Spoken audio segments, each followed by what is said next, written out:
We throw around numbers like millions and billions when talking about space, but the human brain struggles to actually picture them. Our sense of distance fails once we look past the boundaries of our own planet.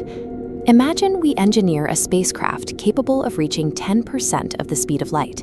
That gives us a cruising speed of 30,000 kilometers every single second. Even at this speed, measuring our journey across the cosmos in kilometers is useless.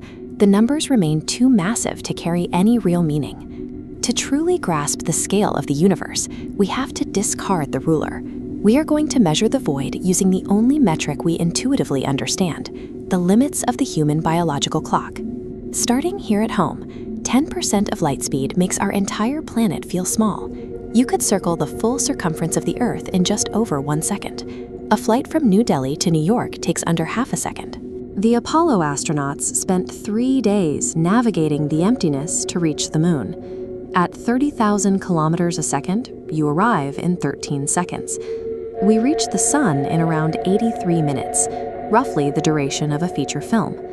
At this speed, the inner solar system effectively becomes a local neighborhood, stripping away the intimidation of the void. Pushing outward, the gas giants sit well within our reach. We arrive at the storms of Jupiter in just 7 hours. Saturn comes into view 14 hours after leaving Earth. We reach the edge of the major planetary system, arriving at Neptune in just 2.3 days. This speed turns a structure billions of kilometers wide into a conquered domain. Crossing the entire solar system in a single weekend gives us a false sense of absolute mastery over space. That mastery vanishes the moment we look toward the stars. The distances expand so violently that our speed becomes almost irrelevant. The journey to our nearest stellar neighbor, Proxima Centauri, takes over 42 years of continuous travel.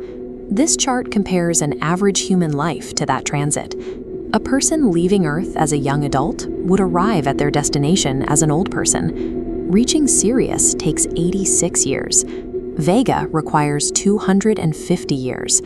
No matter how advanced our engines become, we hit a biological wall. The stars require more time than a human life can provide. The problem grows at a galactic scale. Crossing our own Milky Way would take roughly 1 million years. Reaching the Andromeda Galaxy would take about 25 million years of drifting through the dark. That voyage takes significantly longer than humanity has existed as a species.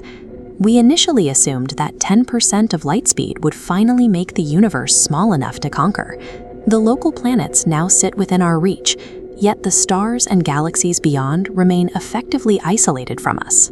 Extreme speed reveals how profoundly we are tethered to our biological limits.